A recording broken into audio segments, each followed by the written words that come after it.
What is strength training? Our guest, Matt Brown, will tell us. Inflammatory with Debbie Wilson and Katy. Navigating life with inflammatory arthritis. Hello and welcome to Inflammatory with Debbie And Katy. This week we're delighted to be joined by Matt Brown, who's a physiotherapist and strength training coach. He's passionate about helping people live fuller, healthier lives through movement, strength and confidence. Hi Matt. Hi, how are you? I'm very well, thank you. Thank you so much for joining us today. So we're going to be exploring how strength training can benefit people living with inflammatory arthritis from an understanding of from a physio's perspective as well. But Matt, first of all, can you just give us a bit of a background around yourself and how you got into physio?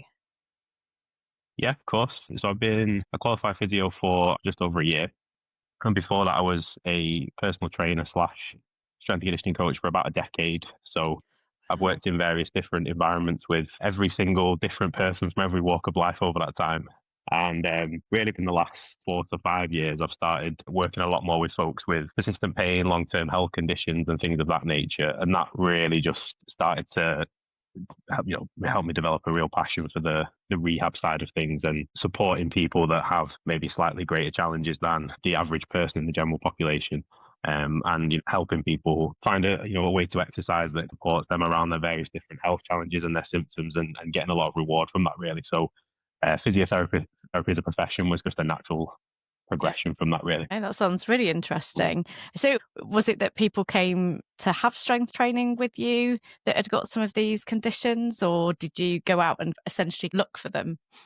Yeah, I think I was in one particular personal training space, and because I maybe had slightly more qualifications on the strength and conditioning side than maybe some of the other coaches in that gym at the time, anybody that was, for lack of a better term, a little bit complicated, or maybe just was a little bit, had various different challenges when it came to exercise prescription and coaching, and that maybe some of the other coaches were struggling with, I would sort of be brought in to assist with that, really. And I think it just really made me realise how misunderstood and kind of underserved so many people are when it comes to an awareness and an acknowledgement of long-term health conditions and persistent pain, and how those two things interact, and how they can create various challenges for people when they're trying to make these lifestyle changes and improve their health. Yeah. So it just became a little bit of a passion and an obsession, really, of just going down all of the rabbit holes and just trying to get as much knowledge as possible, really. And the great thing about personal training as well is you're just working with one person at a time. You're not necessarily working with a specific condition or a specific population of people. So I think that's probably given me a real appreciation of how differently people can present symptom-wise with various different conditions as well. And it's very much just about meeting someone where they're at, because some people can live fairly well and without too many challenges with certain conditions. Other people, it can be much more of a struggle. Yeah. Can you just tell us a bit more about strength training and what that generally means? Because I think sometimes all these buzzwords for in like exercise, people are like, I've heard of it, but I don't actually know what it is. Yeah. That was one of the things that we covered, actually. So I worked alongside Katy on a master's thesis that delved into a lot of this around kind of an understanding of strength training and what it means to people, specifically those living with rheumatoid arthritis. And that was one of the things that came up, really, wasn't it? It was just real confusion on what the word strength actually means. And it can mean, various different things to different people, I suppose.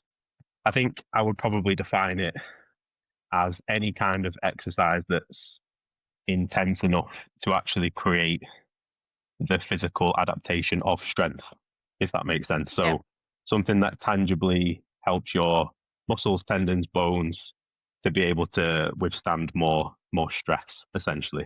And that can be done with a variety of different pieces of equipment. It can be done with your own body weight. It can be done in so many different environments. I think part of the confusion sometimes is there's a little bit of a discrepancy between, or a misunderstanding between, the word resistance training and strength training as well. So when people hear resistance training, I think they immediately think, well, that needs to be done in a gym. Yep. But our own body can be resistance as well, depending on the exercise and the type of positions and muscle groups that we're trying to target. It can be defined quite broadly. But I think anything that's not, improving muscle mass, improving bone density, improving how much force somebody can produce with their muscles, it's probably not I wouldn't necessarily constitute as strength training or define it as strength training. Oh, Okay. okay. No, that's really useful. Thank you. Yeah, and how have you found your, I guess, your background in being a personal trainer? How has that helped you when it comes to the work you do as a physiotherapist? Yeah, I think it's helped a lot in terms of the communication side of things, probably mostly, and being able to build relationships and rapport with people. And I think when you're dealing with something like strength training or trying to support somebody to make that a bit more of a consistent part of their lifestyle, if they don't trust you and they don't like you, it's going to be very difficult to kind Yeah. of sell it. Mm. I think particularly if someone's maybe had a negative experience of that kind of exercise in the past. And I think for those with various health conditions as well, that have had either direct negative experiences or they've perhaps been told by other people that it's, all strength training, all intense exercise is just inherently bad and negative and just to avoid it really. So Yeah.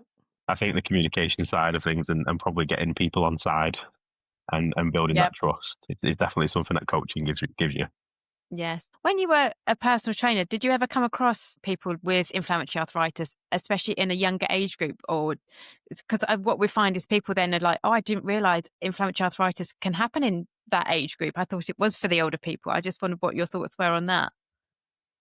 Yeah, not really, but I suspect over the years, and I think this is the case in a health and fitness setting, and I think it's the case in the more of a clinical environment as well. The amount of people that come through with quote unquote common run of the mill musculoskeletal complaints, uh, you have to question how many of those actually ended up having a underlying systemic condition, whether it was missed at the time or it's Mm. still not diagnosed now. We know that that's a massive problem.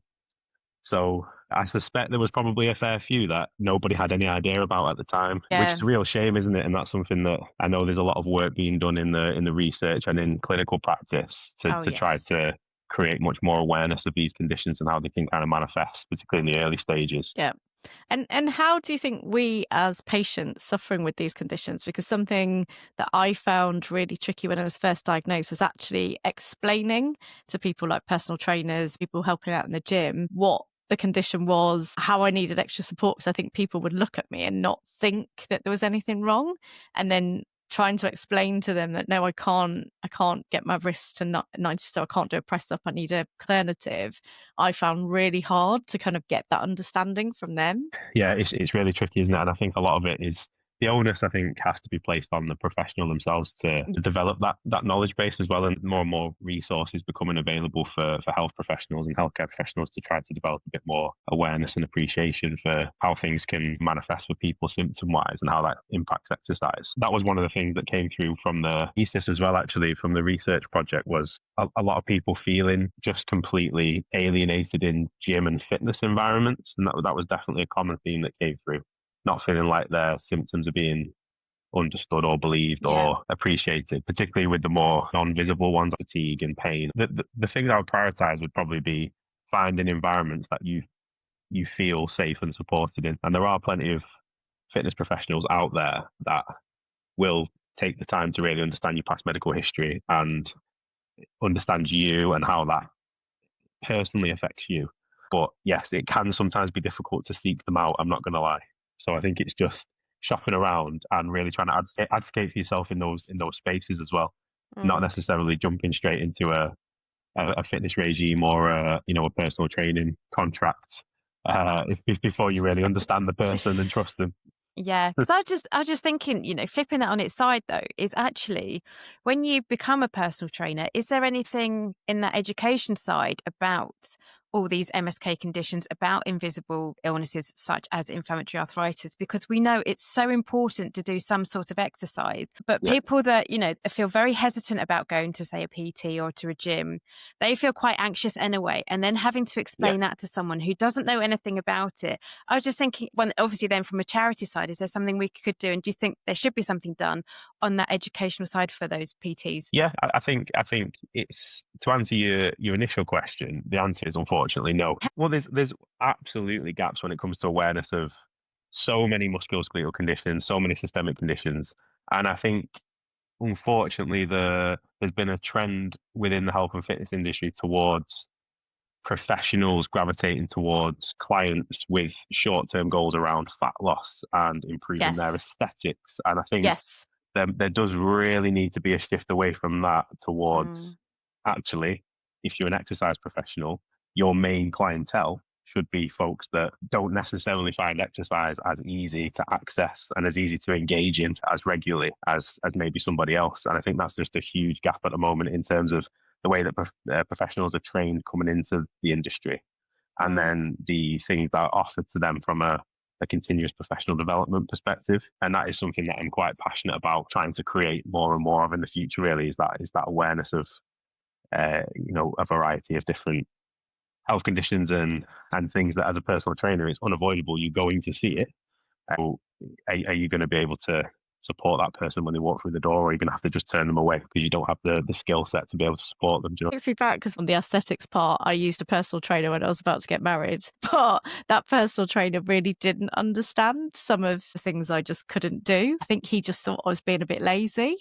As much as I kind of tried to explain. So there is that lack of understanding from, say, PTs, but I think it also can sometimes be some of the healthcare professionals not thinking that we can actually do activity. So there's it's a bit of a gap, isn't there, between healthcare professionals maybe promoting the fact that we should be doing physical activity, maybe strength training to protect around the joints that are affected. And then also, if you then go down that road, you may be not finding the people that understand. So it's a bit of a two-pronged approach, isn't it? Yeah, absolutely. I think the stereotype is the consultant, or sometimes unfortunately the physio, and people that are on the clinical side of the picture are maybe not proactive enough in encouraging and supporting people to make exercise work for them. But then you've got perhaps the fitness professionals on the other side who are so just gung-ho and no, just crack on, we're fine, and don't appreciate the modifications and the tweaks and the adjustments that need to be made. So I think you're absolutely bang on there. There's somewhere in the middle, isn't there, which is a lovely middle ground. I think sounds like everyone should go to you because you seem to know, understand the conditions, but you've been the PT and now obviously you're a physiotherapist as well. What do you really like about being a physio? I think what's great about being a physio is that you can much more readily support folks that probably need it more. So I think oftentimes people that attend physiotherapy practices and physiotherapy clinics are those that are struggling more with symptoms, whether that be pain, stiffness, swelling, chronic persistent fatigue, things like that. So I think it provides you with a good opportunity to see more people that are maybe more on the symptomatic end and are struggling to make movement and activity work for them in their lifestyle. I do think that there are downsides with that though, because although we do get a decent amount of time with patients, you are then somewhat limited. Whereas in a personal trainer context, you generally see people a lot more and you can spend more time with them. So this has been like the existential dilemma for me at the moment, is like, where do I place myself? Do I go more towards the PT or do I go more towards the physio? And I think both settings have got their pros and cons. I think the absolute ideal scenario would probably be people on the clinical side that are a little bit more knowledgeable about the conditions themselves and how they can impact somebody, but then a referral network of exercise professionals that have enough knowledge and enough understanding of conditions to be able to appreciate how exercise needs to be modified. But we're not necessarily expecting them to have clinical knowledge to the extent like a physio or a consultant or someone like that would have. So yeah, I think the issue is I think sometimes you can struggle to actually know where to send and refer people to and where is going to be the best fit for them. But certainly in a physio context, you can really support people to make a lot of change with the way that you prescribe exercise and your recommendations in that setting, definitely. Yeah, and we've spoken before on the podcast around trying to be 1% better every day, every week, every month, every year in what you're doing. And obviously with this group of diseases, it's quite fluctuating. What do you think people could do to maybe start embedding more strength and resistance training into their everyday? I think one of the things that comes through quite strongly from the research when it comes to strength exercise specifically or resistance training is how little of it you actually need to do for it to be quite beneficial. So we've got studies showing that even just 2 to 3 sets of a particular strength exercise, whether it be body weight lower body, upper body exercises, or even just free weight based exercises can be really beneficial for improving strength, muscle mass, bone density, which are all, regardless of whether you're living with a long-term health condition or not, these are real public health imperatives. Yeah. Really, everybody should be trying to incorporate strength training into their routine. But I think for folks that have fluctuating symptoms and aren't necessarily going to be able to exercise in the same way that maybe somebody else can on a regular basis, just understanding that something is so much better than nothing, and even just being able to do a little bit of something, if it's 5-10 minutes, if it's even less than that, it's still going to at least maintain things like strength and muscle mass. And it's difficult to, I suppose, provide specific guidance beyond that, because everybody's symptoms are going to present slightly differently. And probably as well, when certain people are in a flare, they might actually respond very differently to exercise. Some people might get actually a positive benefit from performing more exercise, whereas other people it would just exacerbate the problem. So I think you have to, as a person living with these conditions, it's understanding how exercise impacts you, depending on whether you're in a better or worse spot with symptoms at any given time, I suppose. Yeah, I think that's a really good tip, though, what you said, though, Matt, is doing something is better than nothing, even if it is 5 minutes, because I must admit, my hands have been flaring recently, and the extra fatigue that hits, it's just like, 5 minutes of doing exercise, really? But actually it would, because I know exercise does benefit me. I feel so much better afterwards, but it's that initial thought of, oh my gosh. But then I suppose it's realizing that if my hands are flaring, I think we've mentioned it before, Katy, we can go for a walk, we can do things. So there may be then strength training I could do for my legs, which it makes my mental health feel better as well. But as you say, everyone is different and every journey is very different. It's great that you have that understanding. And I think lots of PTs out there really should. And I guess everybody has their own like piece of the pie, don't they? Everybody will maybe look to go down a slightly different route with their training. I'm more than anyone, I wish more of our industry. I suppose I don't necessarily identify with it as much anymore because I've moved into physio. Yeah. But the fitness industry in general, like I wish more people were interested in focusing a little bit more on this side of their professional development, because I think from a public health perspective, it would just, for people that can afford private exercise, but it all helps the NHS. Oh, absolutely, yeah. It'd mean less people were having to go to the NHS because they'd be healthier. Yeah, it has the ability to have a real positive effect on public health. And like you say, massively take the strain off the NHS, which then opens up doors for people that are on long waiting lists at the moment that can't be seen. Yeah, so it's that kind of public-private, how it can partner to benefit everybody. Yeah, absolutely. I think with exercise as well, it's any particularly strength training, or I suppose any exercise, but if you do take a lower body strength exercise, for example, it's going to be having a local effect on the muscles around your lower body. But I think it's important to always remember that it's also going to have a systemic effect as well. So even if you're doing a set of bodyweight squats or sit to stands, it's going to have an effect on your cardiovascular system. It's going to have an effect on your immune system. I think it's working around where location-wise your symptoms are and doing what you can with your other body parts. I think that's a really nice way of thinking about it, actually. And just doing enough so you still feel like you've done something, I suppose. And like I said, based on the research, that can be something as small as a couple of sets, 5 to 10 minutes. We'll have to put this research in our show notes, by the way, because I think it'd be really useful for everyone to know. And there is that evidence out there, which I think most people know this anyway, but sometimes people do just need that bit of evidence to say, no, actually, this will help you and this will benefit you. Because I know sometimes, even for me, it can be so hard, as I said before, just lying there thinking, I'm in so much pain, I'm in flaring, I really don't want to be doing anything. But it's trying to get your mindset changed as well to know, as you said, Matt, so well, something is better than nothing. Yeah, and it's that kind of remembering last time you did it, you felt better. And building those mind connections that if you do something, you'll feel better over the next few days. I suppose that's where understanding yourself and keeping a diary and understanding maybe how your symptoms are impacted by certain different activities at different times is you can make that informed decision then. And it may well be the case that resting is the priority and the most important thing for you that day. Yeah. But I think where possible, if you're able to, and you feel strongly that you're going to have at least somewhat of a positive effect on your symptoms on the other side, or even if you feel like it's not going to exacerbate your symptoms, I think it's worth giving it a go. Definitely. Yeah, and you can always stop, can't you? Yeah. You can start and then go, oh no, this is terrible, I'll stop. What you also could do is get your friends and family involved, though. Yeah. Because when my daughter was diagnosed with juvenile idiopathic arthritis, my other daughter was diagnosed with hypermobility. So she had different joint problems, but the physio exercises they were given were identical. And actually, them both doing it together, it really did help. And we know the benefits of exercising together. So get your friends and family on board as well.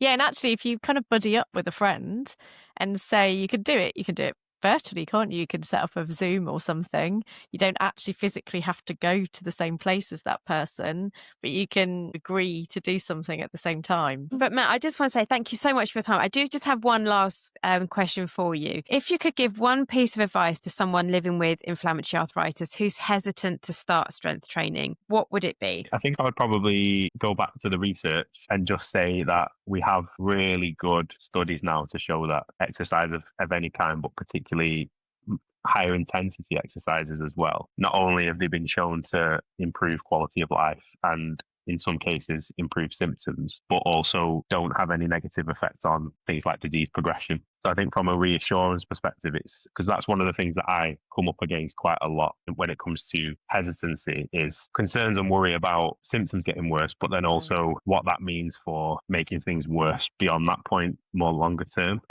So it would probably be just the reassurance that even in a situation where symptoms are slightly exacerbated, I suppose that's more information that you've overdone it and you need to tailor and tweak things, but it doesn't necessarily have longer term consequences than that, if that makes sense. And then I suppose like we'll go back to what we've said before, which is start small.